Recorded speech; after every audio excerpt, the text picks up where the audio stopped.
Hey everyone, thank you for joining me. I thought I'd do a very quick bench update as I have made some progress on a couple of the builds. So the first one I thought I'd show you is the 176 Airfix Scammel and trailer. As you can see, the trailer has been undercoated with Games Workshop's Wraithbone, I think it is. And what I intend to do is paint this a desert colour, and this is a nice colour to start off with, unlike putting black on there. You'll note that the ramps at the back don't sit down to the floor. Now I know the trailer is called a swan neck, but I don't know whether this is actually a fault of the kit, because even raising the front up to like that, they still don't hit the floor. You know, it's got to be up about there before they do. It's not much of an issue really, because what I'm going to do is put something on the back. You may recall that I built the 176 Matchbox Priest in Tunisian colours, I think it was, the Tunisian theatre. And what I'll probably do is throw that on the back, and then these ramps will be up, so that really won't be an issue. I just wanted to show you a bit about the underneath of the cab of the Scammel. So I had a bit of an issue fitting the bottom of the engine, and it was just locating it within this section. Now there is a pin that's on the bottom of this part that's supposed to fit in a hole in the floor of the cab, but the pin wasn't long enough, so I was really having issues locating it. So what I did was I put the springs and the rear axle on first, and then when that was dry, because there's like a ball joint from this part into this, I fitted that ball joint into there, so it gave me the position as to where the engine was going to be sitting. As you can see, I've got the part of the front axle on there, or the steering rack on there, so I'll be able to carry on fitting the rest of the underneath of this. Obviously I haven't fitted the roof yet, because what I want to do is give this an undercoat of this same Wraithbone, and then I can start painting the interior, and then I can put the roof on, and job will be a good one. So that's the Scammel. The next one I'll show you is the appreciation build I'm doing for Fred Henry. So here it is, guys. As you may recall, this is the 1/72 scale F6 Hellcat, a Grumman Hellcat from Matchbox. And as I mentioned in the intro to this build a while back, Fred Henry has ventured into doing 1/72 scale aircraft, and he does a very nice job of them as well. So because I'm not really a car builder, I thought I'd build an aircraft in appreciation of him.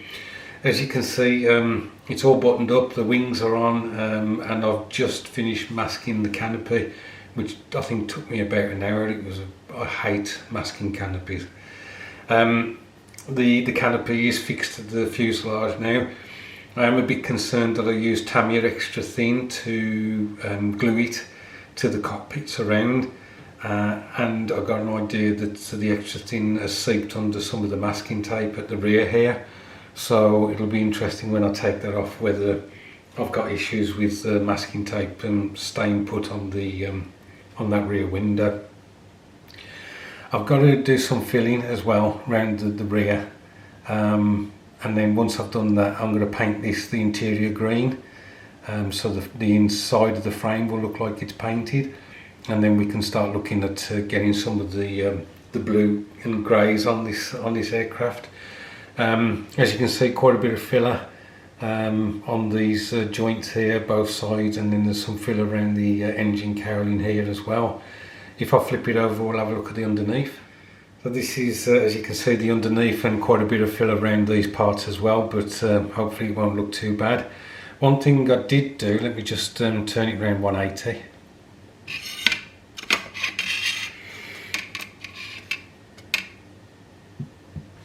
One thing I did do is there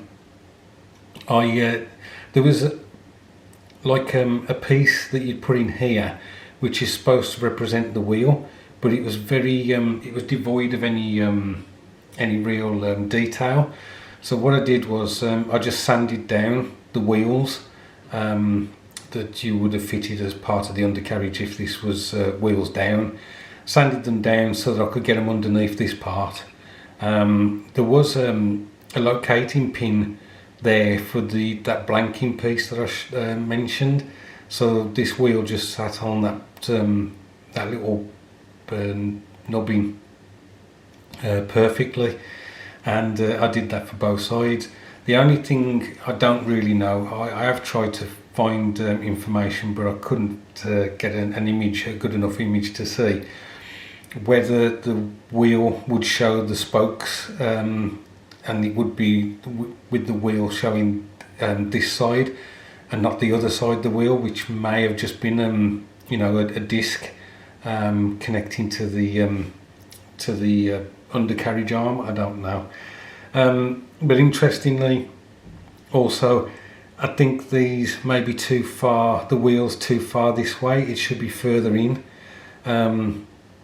Again, that may be my mistake, thinking that nubbing that the other part fitted on was where the wheel should sit.